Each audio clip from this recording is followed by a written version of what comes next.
Once upon a time, Disney made a movie about a girl who cleaned, cooked, talked to animals, and waited around for a guy she had never met to kiss her while she was unconscious. And for some reason, it worked. Snow White and the Seven Dwarfs wasn't just the first feature-length animated film. It was the foundation of an empire, a full-blown cultural juggernaut built on singing animals, toxic apples, and passive femininity. It was 1937. No one questioned a story where the heroine had the emotional complexity of a broomstick. She was kind, sweet, obedient, and utterly silent about everything that mattered. Fast forward 90 years, and Snow White is back. But this time, she talks a lot. Like a lot. She criticizes the original, she mocks the prince. And she makes the story all about empowerment, leadership, and doing things her way. And the audience? Let's just say, they weren't enchanted.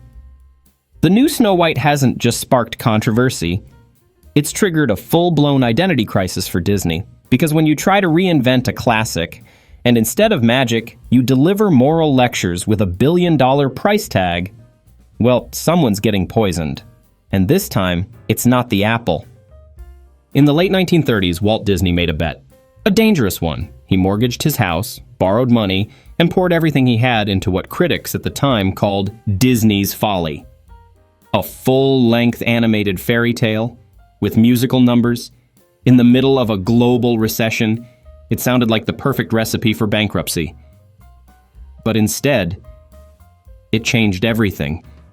Snow White and the Seven Dwarfs made over $8 million in 1937, the equivalent of over $160 million today. Not bad for a film where the lead character's primary skill set was housework and humming. She didn't fight dragons. She didn't give speeches about breaking cycles or dismantling systems. She cooked for 7 dudes, got manipulated by a stranger with bad skincare, and then took a long nap. That was enough to make her a legend. And honestly, the world loved it. Because back then, people weren't looking for strong female leads. They were looking for distraction, for comfort, for simplicity. And Disney delivered exactly that. A squeaky clean heroine, an evil stepmother with insecurity issues, and the idea that love, and a good prince, would fix everything. It was a fantasy designed for a different era. But here's the catch. When something is built on nostalgia, you better be damn careful when you try to change it. After decades of princesses waiting around to be rescued, Hollywood had an idea. What if Snow White fought back? And thus began the glorious era of reimaginings, where the old stories got armor, eyeliner. In 1997, we got Snow White, A Tale of Terror. Sigourney Weaver played a version of the evil queen so intense, you'd think she just walked off the set of Alien. This wasn't a fairy tale. It was horror. Dark, violent, psychological. And Snow White? She was no damsel. But also no icon. It was bold, yes, but a bit like putting lipstick on a guillotine.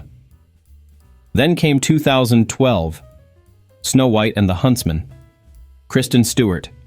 Chris Hemsworth. A lot of leather. It looked cool in trailers, but watching it felt like someone tried to stretch a perfume commercial into a 2-hour epic. Snow White had armor, a sword, and war speeches, but forgot to bring a soul, or charm, or anything resembling a coherent arc. You see the pattern? Every time Hollywood tries to fix Snow White, they focus on what she shouldn't be. She shouldn't be passive. She shouldn't need a man. She shouldn't be quiet. Okay, but what should she be? That's the part they keep forgetting. And the audience? They're not stupid. They can smell when a story is trying too hard to say something instead of just being something. Which brings us to 2025, where Disney tried to update Snow White again, this time with the full power of 21st century PR, representation politics, and Twitter trending topics. Spoiler, it didn't go well. Rachel Zegler was cast as the new face of Disney's live-action Snow White. She was supposed to carry the legacy into the modern age. But from the moment the camera stopped rolling and the press tour began, things took a sharp turn. In interviews, Zegler dismissed the 1937 classic as extremely outdated, claiming her version wouldn't be saved by a man. She doubled down, saying, "It's no longer 1937. She's not going to be dreaming about true love." The prince literally stalks her. Weird. Right. That's one way to sell a billion-dollar fairy tale. Treat it like a joke. Instead of building on the legacy, she distanced herself from it entirely, as if she was embarrassed to even be part of it. And the fans noticed. Online backlash erupted, memes, rants, reaction videos. The message was clear. You can modernize a character, sure, but mocking the source material while cashing the check? That's not empowerment. That's PR malpractice.